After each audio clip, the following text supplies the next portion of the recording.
দিনই আমি আর্মলেস কাট তৈরি করেছি। টিচার এবং হেড স্যারকে প্রণাম জানিয়ে দিচ্ছি। এবার আমি আমার প্রেজেন্টেশনটাকে দেখাচ্ছি। এটা আমব্রেলা স্কার্ট, এটা আমি বানিয়েছি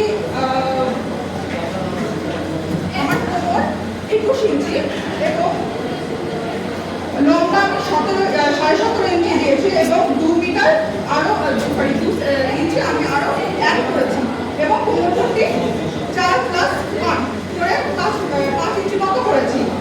আর এই কাপড়টাকে আমি প্রথমে 8 ভাঁজে ভাঁজ করে নিয়েছি এবং তারপরে কাটিং পরে আমি এটাকে ফেব্রিক দিয়ে কালার করেছি।